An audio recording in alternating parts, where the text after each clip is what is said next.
Thank you for joining us today. This is Bill Baker at Firestorm. We're pleased to have you joining us today for this joint webinar that is sponsored and underwritten by the Tennessee Association of Independent Schools.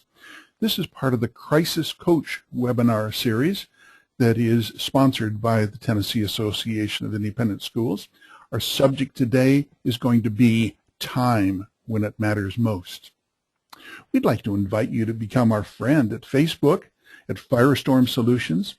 You may also follow us at Twitter at Firestorm Soul. There is a hashtag for this session, hashtag Crisis Coach. Firestorm transforms crisis into value. Firestorm empowers you to manage risk and crises. Firestorm has expertise in crisis management, critical decision support, crisis communication, crisis public relations, and consequence management. Please keep in mind, though, that this presentation is not complete without accompanying oral comments and discussions. The work product provided by Firestorm must be read in accordance and in conjunction with your organization, your school's personal counsel. In addition, the information should not be considered or interpreted as legal advice or legal opinion. Tennessee Association of Independent Schools and Firestorm present the Crisis Coach webinar series. This is part of the series. If you wish to watch previous webinars, please go to firestorm.com. You can watch past webinars in this series or register for future webinars.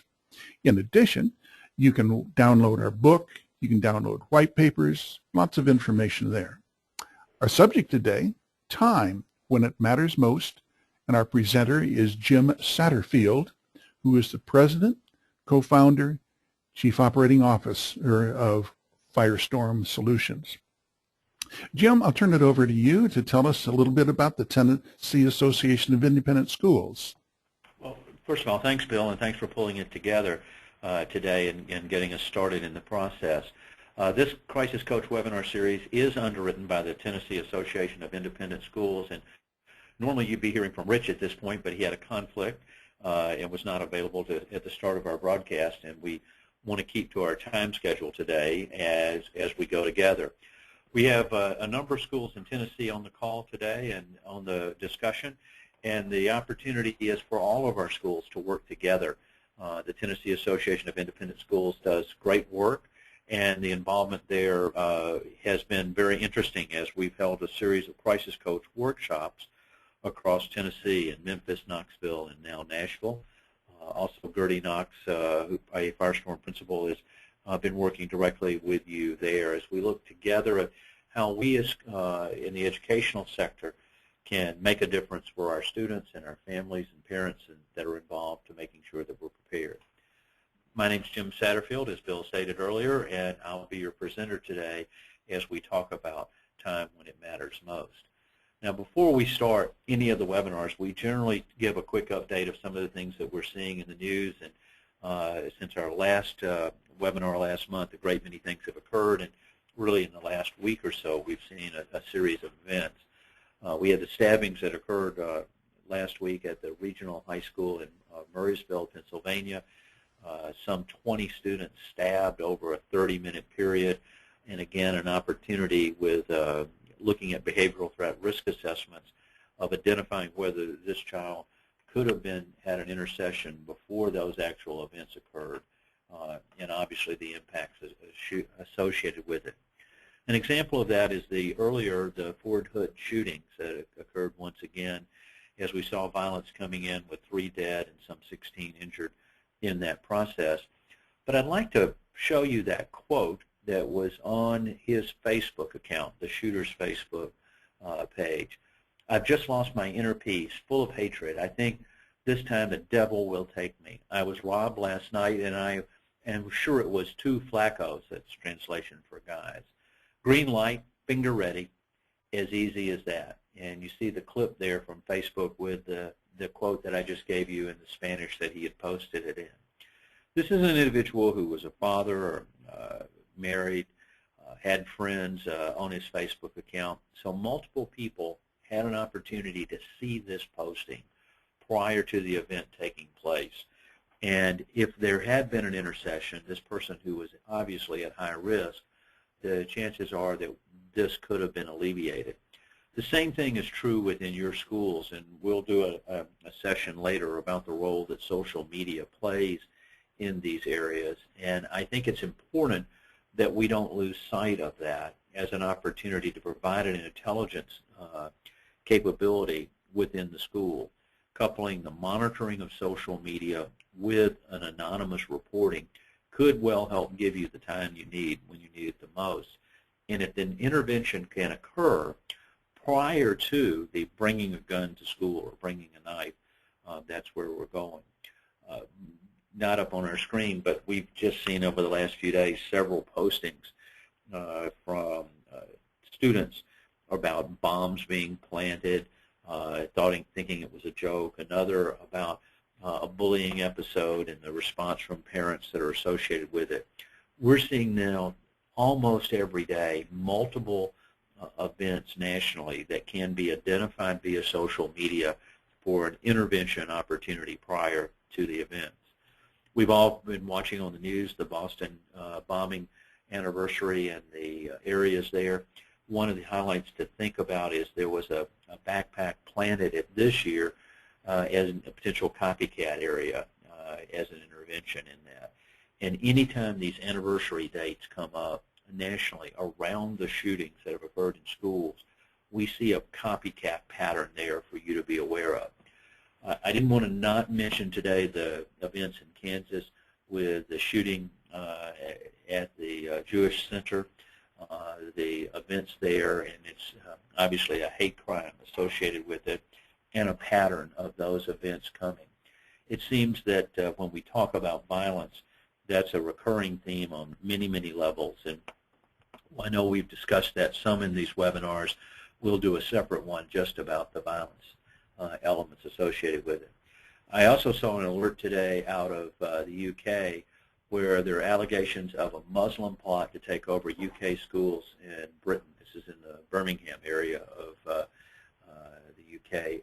And as you look at that, that was an early al-Qaeda threat right after 9/11 that they were attempting to carry that forward. And I just want to keep that on your radar screen as an awareness level that I think many times we take the security of the ocean as a protection factor. And if you really want to have an impact in America, an attack on one of our schools would clearly do that. We've seen a pattern of severe weather as winter is starting to wind down with the storms and coming through, flooding. I know in the Texas area we've seen some of that, and I know in some of the parts of Tennessee we also were more prone to flooding as those elements are coming through. And I'm just south of you in Atlanta, and we had the cold dip last night, as I know many of you did, as it came through. I put up the XP and ATMs. We've all seen that Microsoft has dropped support of the old XP software, and I thought, that's not going to have an impact on us at Firestorm. But when I found out that most of the ATMs in America are using the XP software still, it gives you an idea that there may be vulnerabilities that could impact us all as we think of those things. And just overnight, we heard the report out of South Korea of the sinking of a ferry and some 200 missing. And you may have missed in that was a school outing, and those were all students from one school. Imagine the impact on the families there as they've seen that tragedy start to unfold. And as we think about the end of the session and the start of summer, as you have your school trips, the exposure factors there are certainly great. So there's much to think about as we think in your role within schools and what we're doing from a preparedness level. And it brings us back to this concept of a crisis. And you see the attributes listed here. And I won't read and go through all of those, but obviously it's an escalating series of events. In that second bullet, the fact that you're going to find yourself in a crisis with inaccurate or insufficient information, and you're going to be forced to make decisions based upon what your plan is. And that's one of the reasons why the plan becomes so very important. And as we focus today particularly on time, if there's confusion, if you're having to try to figure out what should happen or how we should notify someone or what we should say, it's going to make a significant difference in the outcomes from those events. And as we carry forward, how we respond could well create a second crisis within our school. So as we think about these things, we recommend that you think about a predict, plan, perform process. Predicting and understanding the vulnerabilities and threats that impact you, your school, and your students. What are their impacts? How do you monitor them? What are the triggers to activate your plans? And we'll list all the plans that you should think about, but having those plans identified and having the monitoring and coming in place. We find that one of the common failures in a disaster and crisis is that organizations, and particularly schools, are not monitoring for the threats that they've already identified. And they don't have predetermined triggers to activate their plans. And that's where you buy the most time in these types of areas. And then obviously in performing, making sure that you have supplies, that you've done training, that you've done exercises, that you're doing the monitoring, and then the crisis management. So when we think about time management, all the words that you see on the screen certainly come to light in thinking about these individual areas. And you can see the emphasis on the human side within your organization as we go forward. So before the crisis, we have this tool. It's a calendar. We have the luxury of all the time in the world to be able to sit back, put our plans in place, train our people, exercise our plans, and come together.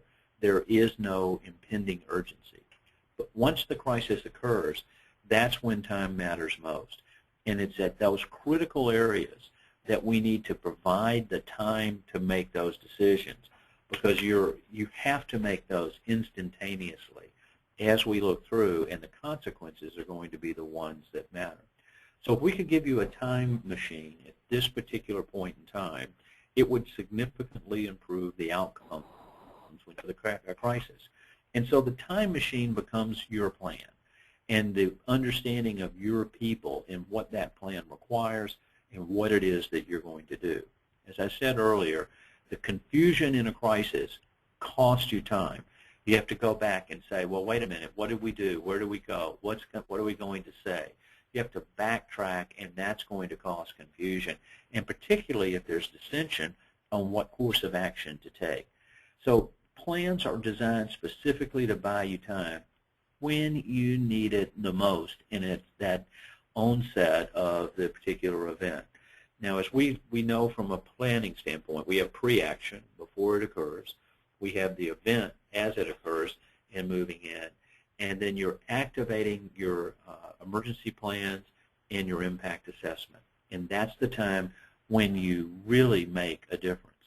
So we are a fairly large employer of retired Secret Service agents, and they've shared with us that when seconds really matter, the police will be there in minutes.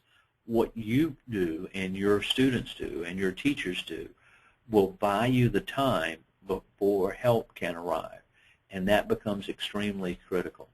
So identifying the risks, developing your plans, training your people, exercising your plan, those will all buy you time when you need it the most. That's what we're looking to try to do, whether we're doing shelter in place, lockdown, lockout, or evacuation as those areas are coming through. Now, we do a lot of crisis management, as you're aware, having responded to multiple events this year that have occurred in schools and in prior years. And many times we'll find people say, you know, if only we had done this. And except for that, our plans worked well.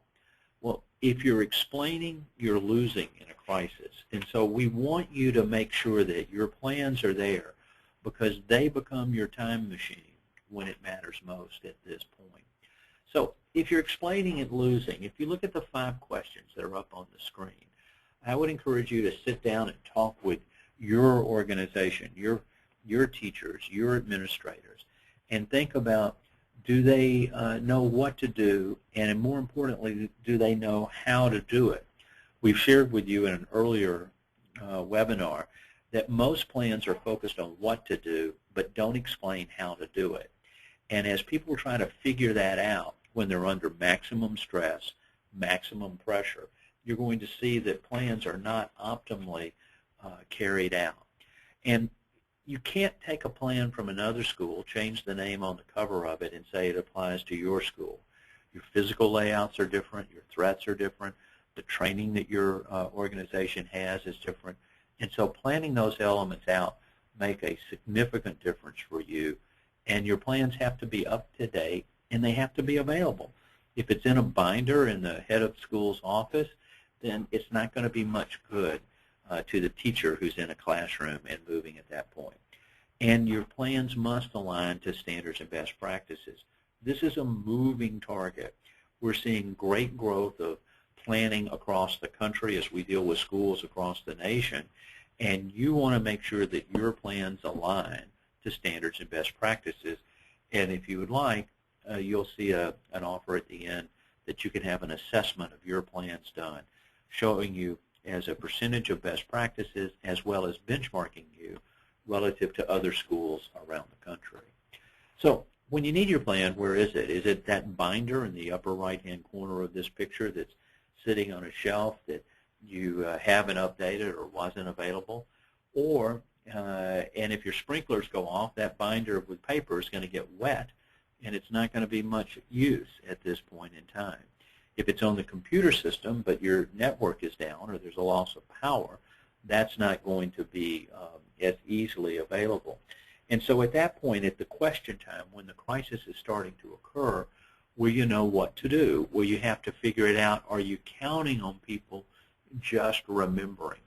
So having your plan available on a smartphone, on a tablet, on a laptop, in addition to the paper plans that you have, becomes absolutely critical, because if you can't find your plan and if you can't find the information at the moment you need it, then it's of no value.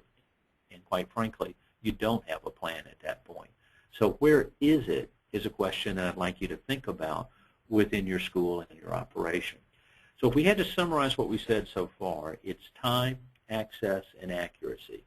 Now, access is, again, just what we were talking about. Can I get to my plan? Is it available immediately to me? And is it available when I'm at home, when I'm at school, when the crisis is going on? Do I have that? And is it accurate? Is it updated? Do we have the current numbers? Do I have a plan to activate an administrator on duty approach where we get the right answer at the right time? And so accuracy and access really are elements of time. And as you see the picture with all the neon lights in a city, it's out of focus. And your plan is going to be out of focus if you don't have it current and up-to-date accuracy, if you don't have access to it. And that time element is going to drag on, further barring the actions that you need to take. Now, I wanted to mention just a little bit about expanding this beyond just the type of a natural disaster crisis that would occur or a violence episode that would occur within your school. This business crisis map takes a look at pre-crisis to an active crisis along the vertical axis, and from a target event to a complex event along the horizontal. Now, when we talk about most disaster planning and preparedness planning within a school, everybody tends to focus on that upper right-hand quadrant, and for a good reason. Those are overwhelming events, there's confusion, there's a significant impact on the school, you get a cascading event, there's in many cases an unclear path to recovery, and speed is quality. If you're having a tornado, if you're having a fire, if you're having a flood, if you're having an active shooter, responding here is absolutely critical. And most of our plans within schools tend to focus on those types of events, and rightly so. But there are other things that could ultimately come in and impact your school as a business crisis.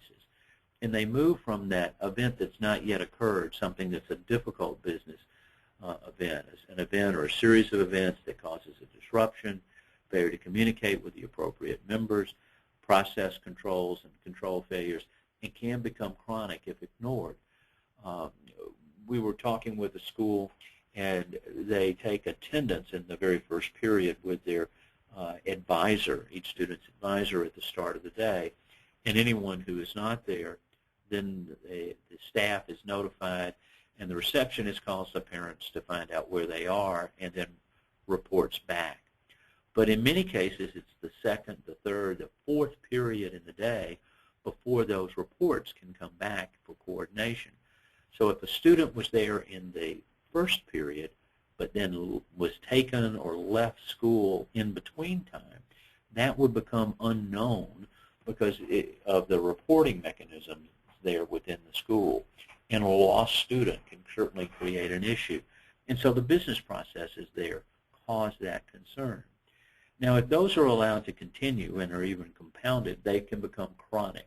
Long-term systemic issues, insufficient processes over time, poor metrics fail to detect the problem, and a gradual deterioration. As we're thinking about behavioral threat risk assessments and the monitoring of a student over a period of time, once a student's been identified as a risk to themselves or others, that student needs to be monitored for their entire career with your school. If that monitoring process is flawed and it's not there, then that could easily escalate to become a severe problem, or maybe even going back to an acute. A severe problem is there long-term significant problems.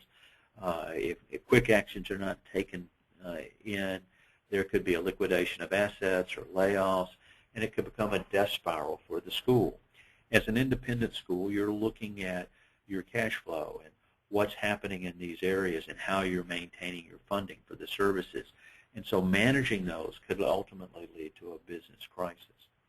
As we think about crisis management, you can see it becomes quite complex in this particular drawing. And I talked earlier about pre-action, onset, impact assessment, response and recovery, and consequence management. Time, in that first column, we have a lot of time to train our students, to train our faculty, to run exercises, to get our plans together, of verifying with our vendors that they have plans, that they're doing background checks on their individual employees. You have the immediate onset, you're doing your incident response, you're going into shelter in place, lockout, lockdown, or evacuation. You're monitoring the conditions, and you're activating your crisis management team led by your senior leadership. You do an impact assessment. If it was a false alarm, you could easily stand down, or if it was only a minor incident. If it's a major, then we're into response and recovery. And if our school is not going to be habitable, what's our plan? Where are we going to go? So the time elements at the onset and the impact assessment become absolutely critical. And the longer it is before you return to normal operations, then that becomes your recovery time objective in setting the priorities. What do you need to do? What's the order in which you need to recover? All of those elements. And then after any event, doing a hot wash, spending that time there, will buy you time later for the next event as you update and pull your plans in place. So as you think about it, is your plan static or dynamic? Is it a binder that sits on the shelf that you did one time or you copied from somebody else? Or is it dynamic? Does it explain what and how to do certain things associated with it within those elements? Those are all important as we carry forward. I think that becomes an important one for us to look at what we should say as we carry forward. In each of these areas we're going forward, it's what should we say, where should we go, and what should we do. By the way, I just got handed a note that Auburn University has canceled classes for today about calling an unsubstantiated threat on the campus. And you're looking at some confusion going on Auburn right now within that area. So from a breaking news, if we were running a breaking news thread across our screen right now, you would find here that those elements were there, and there's a report on the news that you can look at after as you start to see what's happening on that campus. So as you think about that, you want your plan available on smartphones, on tablets.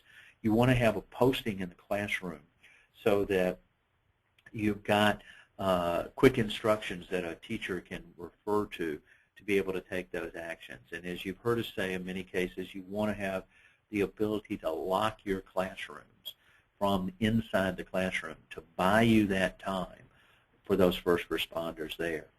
So think about asking yourselves the questions, is your plan current?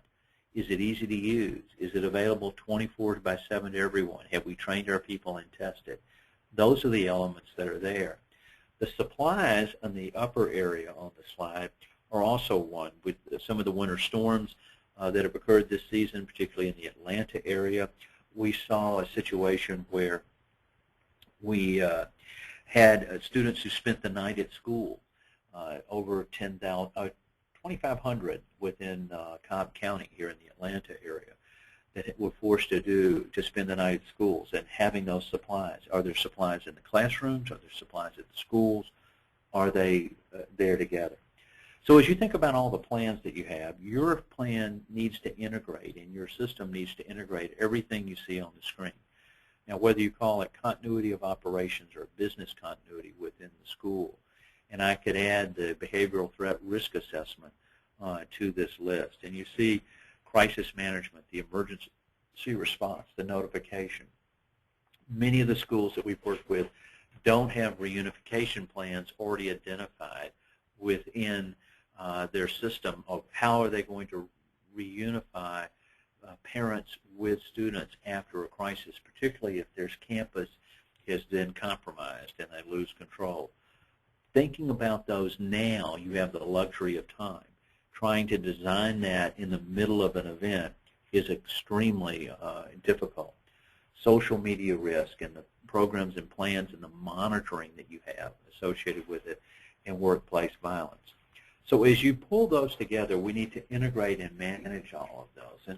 And how do you integrate all of the threats that are here and you see? Unfortunately, everything you've seen on the screen in front of you, we've experienced in helping schools with, even the strange one that says cannibalism. That happened at a college here in the U.S. Year before last, and working through it. But we're seeing a greater list of threats associated to our students than we've ever seen in the past. And so do your plans integrate and manage all the events that you see listed there on the screen? That is where they come together and to make a big difference in the outcomes. And how you respond to these and what you say will make a difference.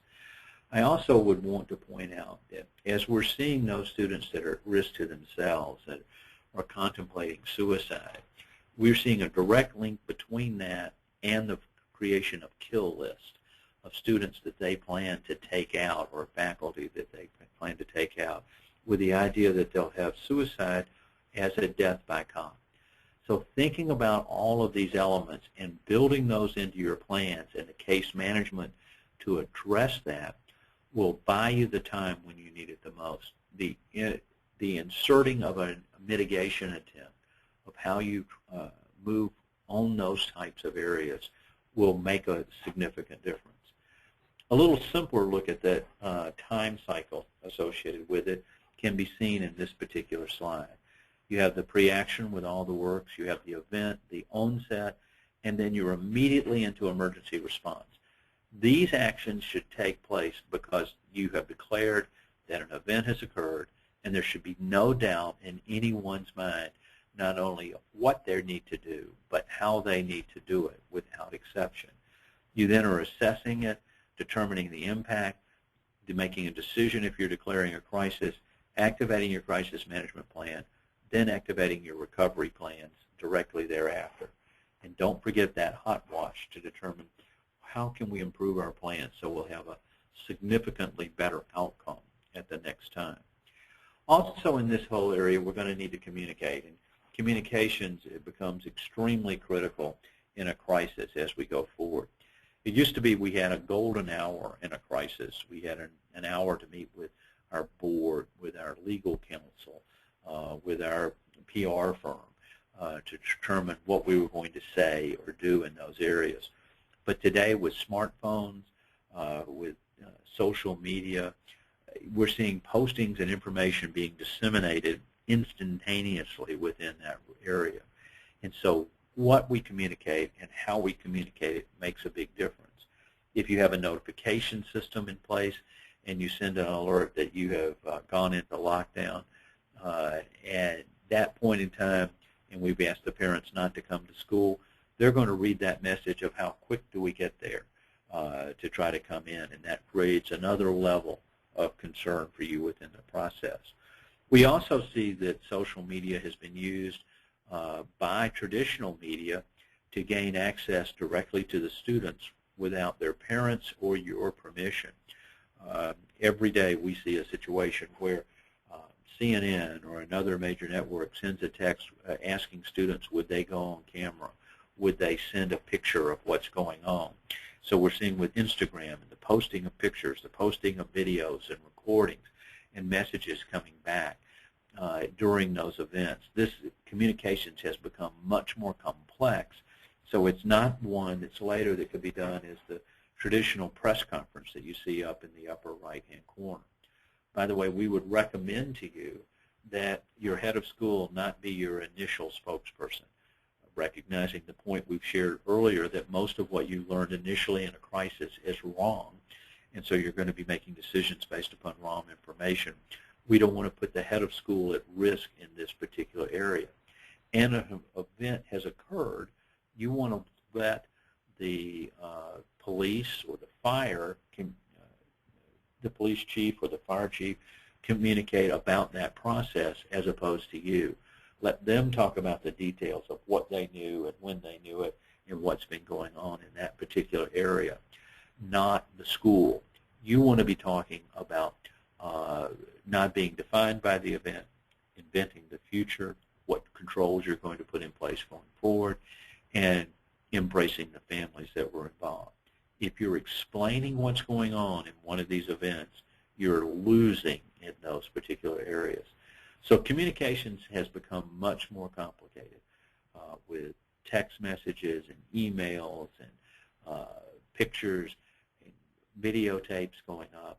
The level of communications expands instantaneously in this area.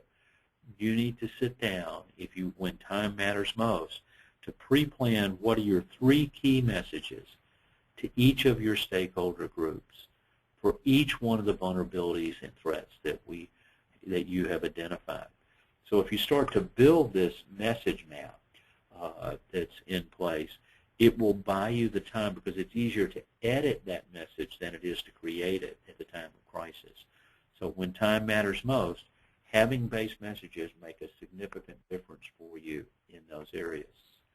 Now, social media risk is another area I'd like you to think about, not only in identifying it because it could become the early alert system to let you know there's a problem. It's the equivalent of a general getting intelligence from his scouts or from surveillance, being able to say this is occurring and what's happening, and buying you the time that you can put things in place to be able to respond and what the relationships are. So having a social media risk program or plan in place in your school will buy you more time when it matters most. Now, communicable illness is not something that you think about greatly with time. And as you see the picture here with the school bus in the background, we've had a heavier than normal flu season across the country. We're also seeing outbreaks in some areas around mumps or chicken pox and other areas that are coming forward. We had the school in California that had the strange illness that had polio-like symptoms with paralysis in those areas. But there's a forecast now from BioRadar, that's a firm that does this and specializes in these areas, that they are predicting that swine flu will be back in the fall at pandemic levels. So now we have the luxury of time putting in cleaning programs that we would want to have in place in our schools, establishing the supplies like the N95 mask that you would need to have, talking about remote learning if we are in a situation where we have to close our school for a period of time because 30 to 50% of our students or our faculty are unable to come to work for an extended period, a week or two, thinking about how that would work and how you can use those things now while we have the luxury of time, instead of trying to design those when you're under that stress at that point in time as it's occurring. It also, if you think back to that business map that we talked about earlier, business crisis map, of thinking about what's going to be our policy if, in fact, there is a communicable illness outbreak, and we have to close the school for a period of time, are you going to refund tuition? What's our policy? If parents become afraid to send their children to school, what's our policy associated with it? That's why the communicable illness plan would help to buy you time when you need it the most. And clearly violence. Violence is a threat, whether it's the active shooter or domestic violence coming in. We've seen restraining orders with parents and unclear custody issues and child pickup at the end of the day. We've seen domestic problems from in teachers' lives coming into the workplace and looking in these areas.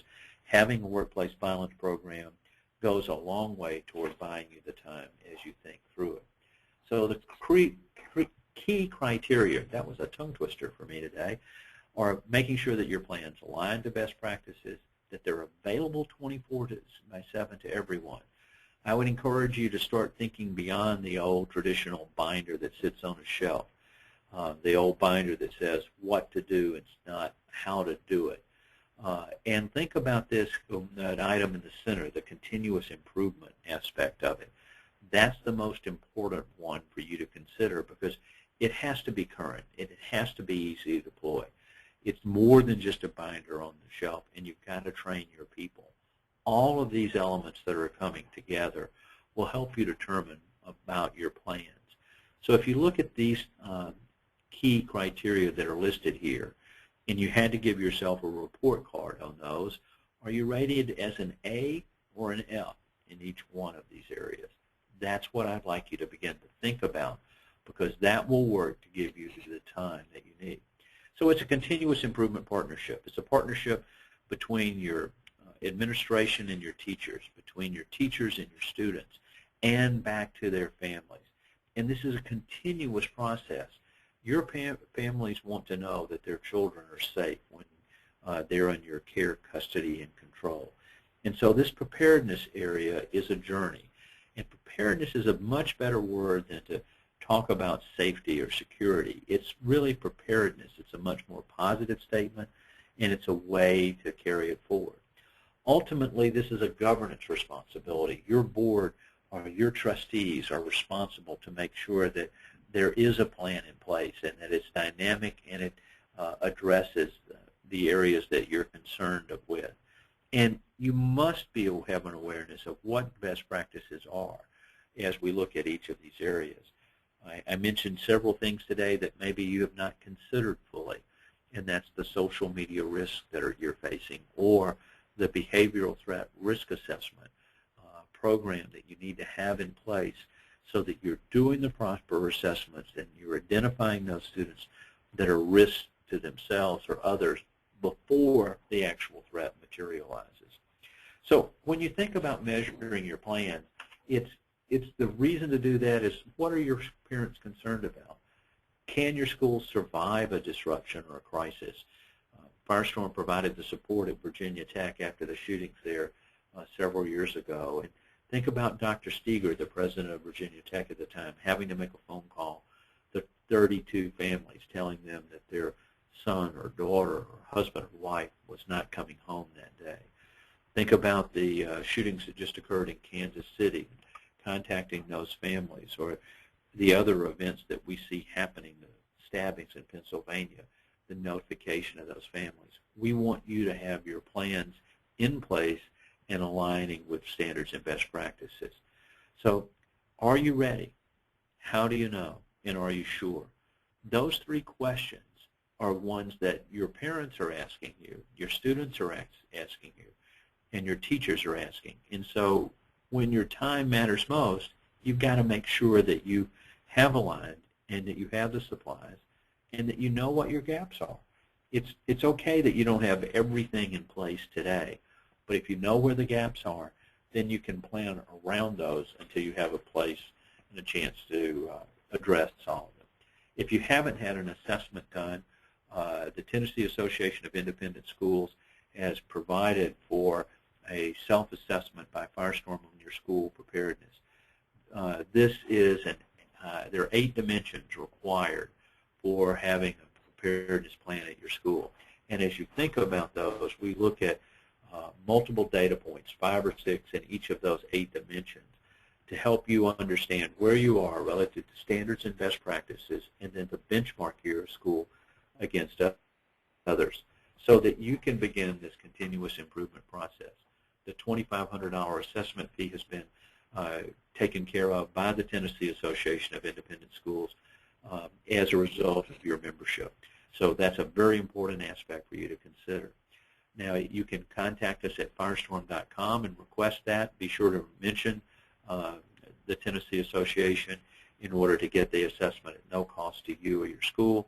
I'm also going to ask Gertie Knox from our staff to reach out to each of you to answer any questions or to help. For those of you that have had the assessment, looking at what the next steps are to build the solutions that you need to have in place become actions that we need to think about. The PREDICT, Plan, Perform process allows you to do that. Predict what the vulnerabilities and threats are, what are their impacts, how are you going to monitor, and what are the triggers. Those become extremely important. We've covered a lot of the plans that you need to have in place before the event so that you can control the time as that event starts to unfold in each area. And then the performing or getting the supplies into your school and into your classrooms and onto your buses, getting the training done, conducting the exercises. And as we have talked in other webinars, we recommend that some of those exercises be unannounced, and so that you get a better reaction of what your school's capabilities are at those critical periods of time. And then obviously continuing the monitoring of what's going on within your school. Social media plays a critical role there. And then the crisis management, the actual decisions that you have to make and deal with the consequences that are associated with it. So hopefully today we've talked with you a lot about time when it matters most. And the way to escalate your response is to put that planning effort in place in advance. That becomes your time machine. That comes to give you the critical decisions made at the time you have the least time to consider those options. We'd like to thank the Tennessee Association of Independent Schools for underwriting this webinar series and providing this information to you as we go forward. It's been a pleasure to meet many of you face-to-face in the workshops across the state, and as we do future events in the coming months and years. So hey, thank Jim. you for, yes. Jim, can you hear me? This is Jill Royka with TAIS. Hey, Jill, we missed you at the beginning.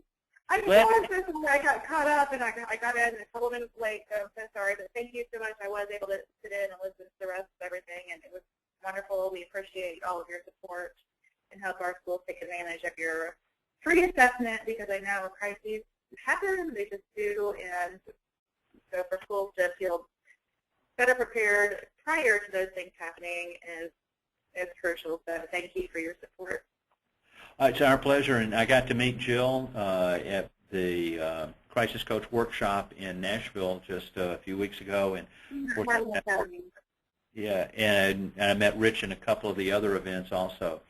If you have questions on today's calls, you can contact us at firestorm.com or send us an email at webinars@firestorm, or call us at 800-321-2219, and we certainly would be glad to help. Before I let you go, I want to give everybody an update on the Auburn threat. I want to also remind you that Wednesday is the 7th anniversary of the attack at Virginia Tech. So today we were on the anniversary of what occurred 7 years ago, and we see repeatedly the copycat versions of these events, and that's one of the reasons why this threat today had a significant impact and awareness on that. So the University of Auburn has canceled classes, and they're investigating the threats that are occurring. Please keep in mind, as you see these anniversaries occurring around the country, when Sandy Hook's anniversary comes back up and other events, that should heighten your alert level so that you're aware at those time. So Jill, thanks for jumping in. I'm sorry I was stepping on you there a little at the end, but it's that's great. I just appreciate all that you've done in the 3 workshops that you provided in each of the regions of Tennessee. And we do still have, I think, is it 2 more webinars coming up? Yep, and then we'll start another series in the fall. as we wrap up the school year. And if anyone needs help at a school, please reach out to the Tennessee Association, and they'll connect you to us, or you can contact us directly. We hope that you don't need that type of support and you don't experience a crisis, but the world is changed significantly from the one I grew up in, and these threats are very real. And when time matters most, your plan becomes your time machine to help you with those decisions. So thank you, Jill. Thank you, Thank you, John. and we look forward to speaking with everyone soon. Have a great day, and goodbye. Thank you. You too. Bye-bye. Thank you, Jim.